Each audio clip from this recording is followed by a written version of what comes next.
Spring season, we have been looking at covenants, the ones that God has established with people in the Hebrew Scriptures. So far, we've looked at the covenant with Noah, with Abraham and Sarah, and then with Moses. And today, we take a little break from the establishment of covenants to focus on what happens when we lose sight of God. We fall out of intimate encounter and the trouble that arises from that lack of intimacy. We've used social media as sort of the foil and backdrop. Social media is its aim is to make us closer to each other with the byproduct of division. And so that's been sort of the foil and backdrop of our series. And today, our message with a play on social media platform Instagram is humorously entitled, "Instamacy All by My Selfie." Selfies. Anybody take selfies? Nobody takes selfies? Oh, come on. No, half of you are saying no, and half of you are not saying anything, so I'm assuming that means absolutely yes. A selfie is a self-portrait, often in private, but oftentimes in public, and oftentimes inappropriate timings. Smile. So they appear more and more frequently in the cell. Hopefully you wanted to be on camera there. I'll put that up at late service so we know who was here earlier, just tracking that. Oftentimes they come at the most inappropriate times in regard to safety because you're paying too much attention to what you're doing on the screen rather than what's happening around you. And so people are tumbling off of cliffs and getting hit by trains and nearly eaten by sharks. Countless automobile accidents happen, and we've seen more and more footage on the news of people who are recording things when they should be just driving. And at least on 2 occasions, guys with guns have shot more than selfies. They've fatally shot themselves in the middle of trying to take a selfie. In 2014, 15 people died while taking selfies. 15.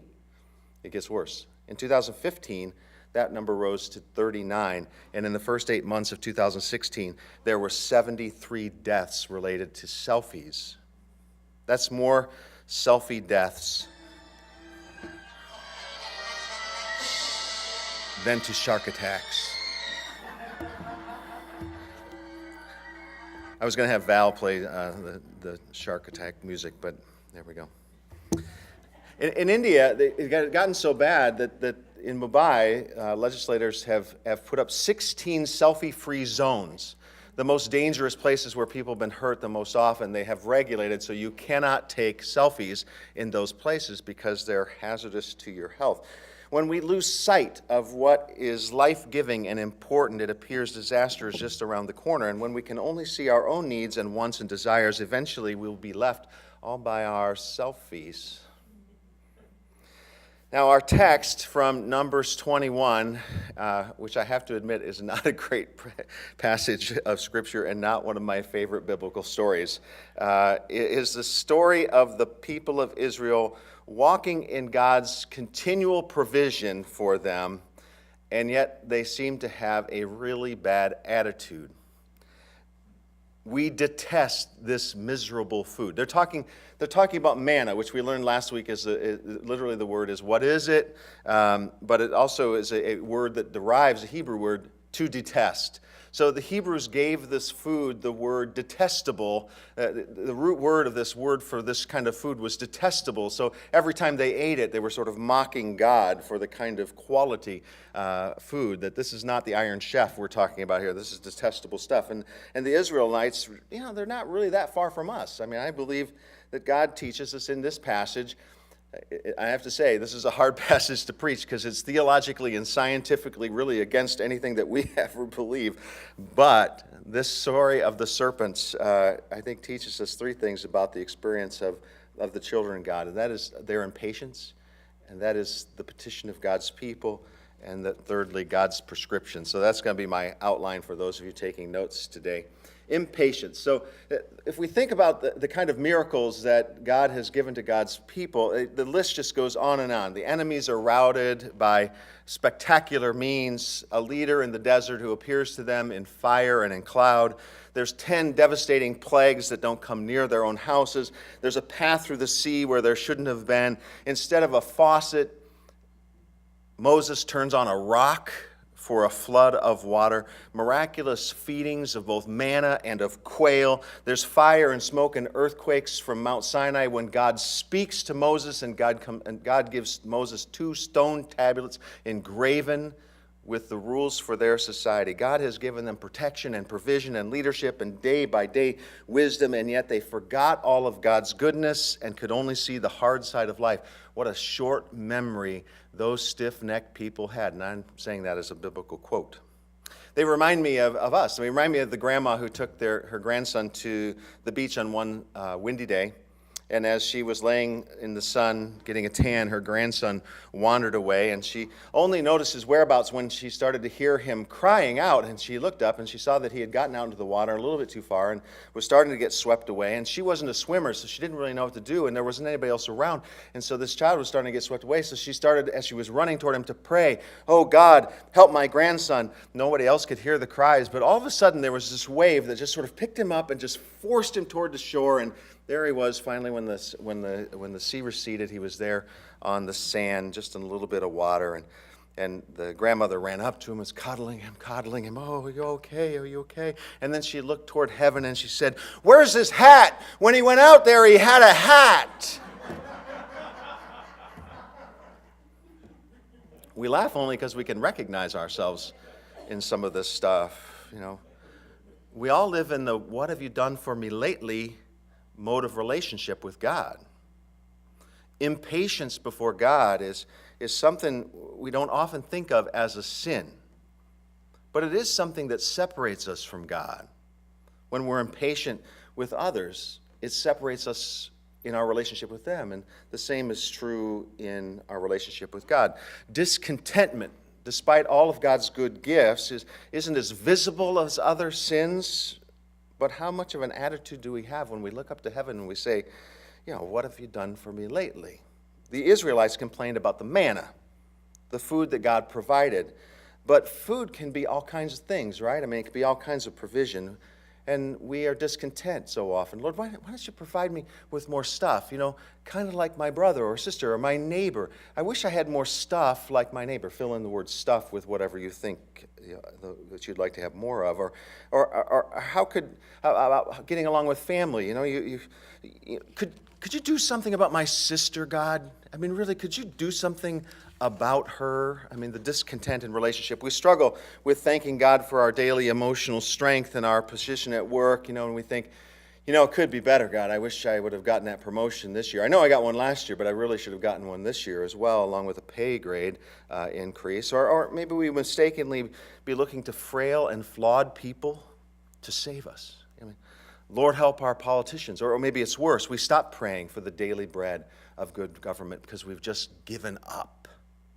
We forget about all the good things that God has lavished upon us because we want more, or we want something more specific. The area that many people struggle is contentment in the moment, enjoying what we're doing and the blessing of what we have now.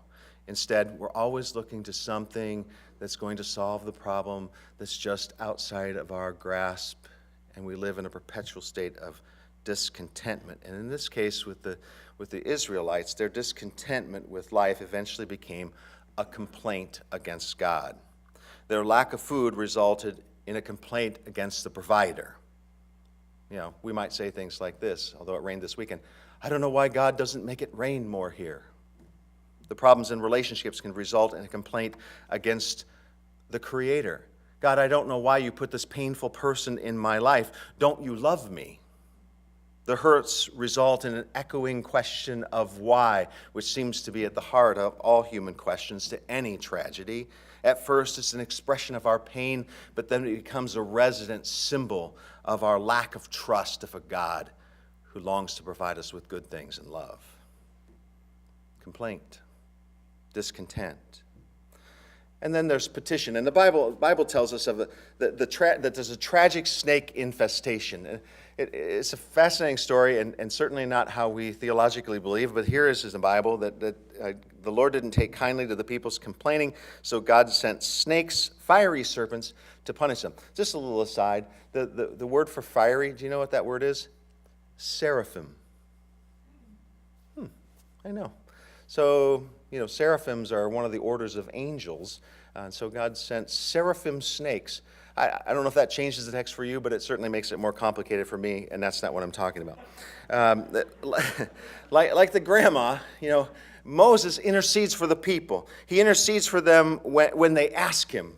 Finally they turned to him and said, okay, we've really messed up this time. This is like when you go to your brother or sister, your siblings, and you've really messed it up with mom, and you're looking for somebody to intercede for you. And so will you please go and ask God to take this away from us, that these fiery serpents, at the point of the bite, I'm assuming, was the distinct burning sensation of the poison against the skin. If you've ever been bitten by a snake, I understand that's exactly what it feels like. Not that I want to experience that myself either. It's a good thing that Moses stands between God and the people, because over and over again, Moses has to do that, time and time again. He's the intercessor with the people in Egypt when he frees them from slavery to Pharaoh. He is the intercessor with them when he receives the tablets of the Ten Commandments. And there are multiple times at which God goes, I've just had it. And Moses says, I know, but you're going to get a bad reputation if you destroy them out here in the desert when you saved them from Egypt. So, maybe think about your reputation, God. We hear Moses being daring in his relationship with God to intercede in this kind of weird relationship, and we hear it replayed because Moses has times when he too says to God, I've had it, can you just smite them? Anybody who's ever led any people anywhere, you can relate to Moses saying, Lord, will you just smite them? And God says, you're going to get a bad reputation as a leader if I smite them out here in the desert. Moses was a petitioning prophet. He was a prayerful person. He was in conversation with God.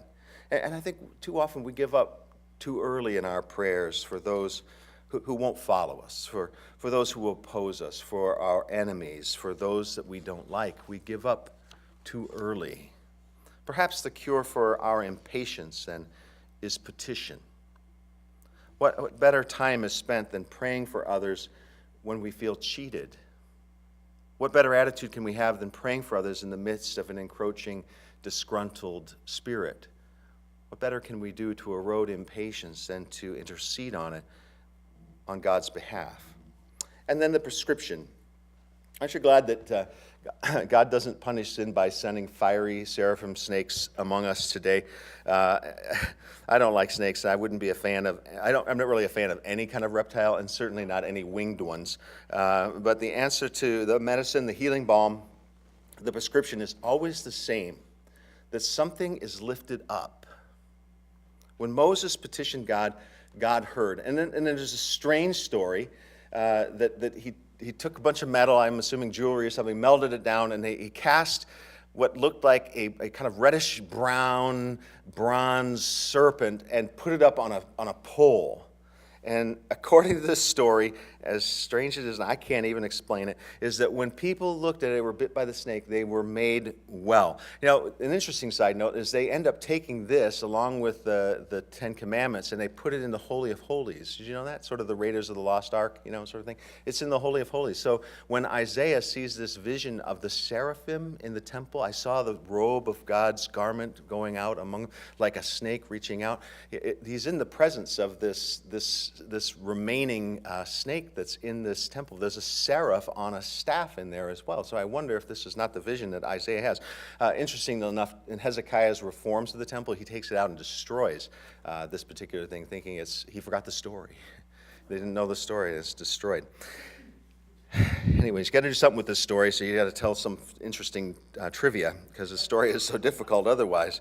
But it's a foreshadowing. How we would see this story is a foreshadowing of something else that's lifted up, something else that we would look to for salvation, something else that would have this reddish tint to it, that would bring about the atonement and save us from death. And that, of course, is the atoning sacrifice and blood of Christ in our gospel reading today, which is probably the reason that they thought, there's a good place to put in Numbers 21. We don't have any place else to put it. We're going to put it with John 3:16, where Jesus quotes about Moses putting the serpent on the stick, and they looked to it, and in their belief were made well. I would assume that some of the Israelites out there in the desert, when Moses said, hey, look at this, and it'll be the medicine that you need, probably rolled their eyes and said, that is the most ridiculous thing I have ever heard. And they weren't made well. Others probably remembered that God works in symbols sometimes, in the blood on the doorposts, of course, on the Passover event, the night when God liberated God's people with this blood's lamb. I mean, who among you in the last couple of years have painted your doorways with the blood of a sacrificed lamb? Anybody? No, probably not. How many of you painted in general? Maybe a couple of you. But never lamb's blood. I mean, what a ridiculous thing. And yet maybe they remembered this and they said, maybe there's something to this strange thing. And some people remember that. We see this image of a serpent from the time of the unspoken complaint of Eve in the garden to the bronze snake put on a pole by Moses, to the time of Jesus where his cross destroys sin and undoes death, which is the medicine, of course, that is provided for our salvation. If we will just look upon it, if we'll have faith, if we'll focus, we'll have trust. And some people think that looking to the cross and the power of the cross is, ridiculous. And it may not always make a whole lot of sense to you and me either, or what exactly happened there. But we experience in the symbol of the cross the saving power of God's love for us. Jesus saw this story as significant for our spiritual life. It's one of the only stories from the Old Testament that Jesus applies a picture to himself. That the snake is lifted up on a staff is a foreshadowing of how he will be lifted up. The word here is exalted, so it may reference something beyond even cross, but that the snake lifted up on the staff provided healing, and him lifted up on the cross and in the resurrection provides salvation. Taking the sting of death in the cross and defeating death by the resurrection is the lasting power of the cross in the lives of believers. Now, this is the last, in Numbers 21, this is the last recorded complaint among the Israelites in the wilderness. This is the last recorded one. It doesn't mean it was the last one, but it's the last one that's recorded. And maybe they learned something. Maybe they learned something from this event. Maybe this was the final straw. Maybe this was their bottom where they finally be able to see it in a new way and move in a new direction. How about for you? This symbol, this strange story, has it done the same thing to help us remember, and petition, and to see God's prescription? I mean, how's your discontent? Maybe you don't have the biggest bank account. Maybe you don't have a big enough home. Maybe you don't even have a home at all. Everyone seems to have more than you do. Your hat was lost at sea. Discontent. You never maybe knew your grandma. Discontent. You feel like life is one monotonous day after another. Discontent. How are we in relationship to our discontent? I'm measuring my time here. Do I have time for another story? I do. Only at this service, though, Eleanor. Remind me later I don't. It's a tough thing, isn't it, to follow God, because at least for the Israelites, and this is what's so incredible about this, these Israelites wandering around the desert had visual reminders of God. I mean, they had been led out of Egypt by God. Fiery cloud and a cloud by day and a fiery cloud by night. Out through the Red Sea, I mean, sort of impressive, walking among the aquatic life, on their way to freedom. But we worship a God who's invisible, at least the ways that the Israelites witnessed God's presence. We don't have that. And because of this, I think it's hard for us to trust in God's presence when we can't see it. And we lose our sense that we're not any longer in the presence of God. And so when we lose that sense of not being in the presence of God, I think it erodes our underlying purpose, the sense of our high purpose as God's people. And we turn to the ways of the world. We start to trust what we can see. And we grow competitive with each other. And we grow contentious with each other in our discontent, in our impatience. And something like this happened to a guy by the name of Nicholas Herman. Nicholas was worked in the food service industry, let's say. He had stints in the military and served in the transportation industry, but now was a short order cook and a bottle washer. But Nicholas was a Christian, and he was deeply dissatisfied with the way his life was going. He worried chronically. He had a contentious spirit. He wondered whether or not he was on the right path with God and where God was. And so one day, Nicholas was looking at a tree when the truth struck him about a psalm that he had read that morning. The tree was in what he looked like dying state or dormant state. And he said, the quote of the psalm was this: "The secret of the life of the tree is that it remains rooted in something other and deeper than itself." And he decided to make his life an experiment in what he called the, quote, habitual, silent, secret conversation of the soul with God. You got that? This is going to be his experiment. The habitual, silent, secret conversation of the soul with God. And Nicholas today is known by the given name that was given to him by his friends. His name is Brother Lawrence. He remained obscure throughout almost his entire life. He never was voted pope. He never became the CEO of his organization. He stayed in the kitchen. But the people around him found sort of rivers of flowing, living water coming out of his life, and they wanted to know how he knew God and understood God and how he had such a relationship. And one of them wrote, "The good brother found God everywhere, as much while he was repairing shoes as while he was praying with the community." And after Lawrence died, Lawrence didn't do it himself. After he died, his friends put together a book of his letters and conversations. It's called Practicing the Presence of God, and is thought, apart from the Bible, to be one of the most read books of the last 4 centuries. The monastic short order cook has probably outsold novelists John Grisham, Tom Clancy, and J.K. Rowling's put together. Of course, he had 4 centuries to do so. When we lose sight of God and God's purposes, we have a progressive growing amnesia. We forget who we are. We forget the special place that God has for us in the universe and the purposes that we are created to serve. And the Bible is filled with stories like this. From the very beginning, Adam and Eve walked with God in the garden, and their disobedience led to a progressive alienation between the two of them, with other creatures, with all creation, and with God. They were left to their own devices, all by their selfies, so to speak.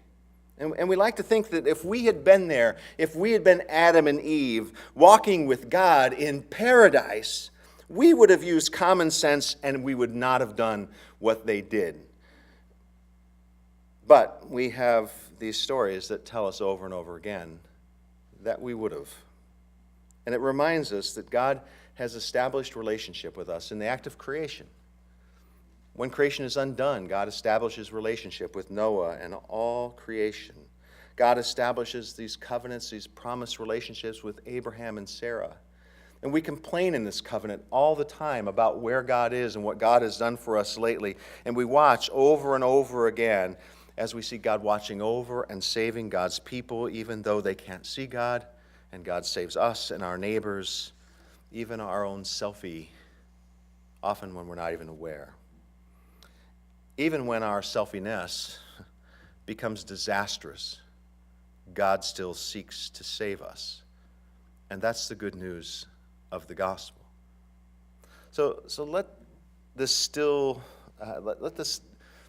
your disquieted heart.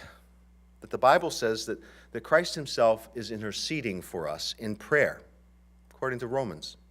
And that God has a desire to give us what we need for day to day. And that God in Christ was lifted up so that when you look to him, you might know that he loves you. And not all by your selfie, but together with a community of people who are wounded but made whole, people who are forgiven sinners. We aren't there yet, are we?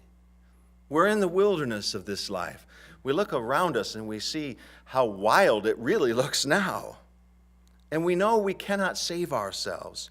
So we need to remember to take a breath or two from time to time, that especially in regard to American politics, right? Maybe we need to just take a couple breaths and remind ourselves, according to the psalm, that you should put no trust in rulers, that they are untrustworthy saviors. And we're not there yet in the wilderness of this life, but that God is getting us there to a promised land through this wilderness, walking with you side by side every step of the way. And like Brother Lawrence, maybe we should just stop from time to time and look up and see and practice the presence of God. And in that practice, remember who we are and whose we are. And that when Jesus was lifted up, God's love was shown to us all. And that is the way for us to head home. Amen.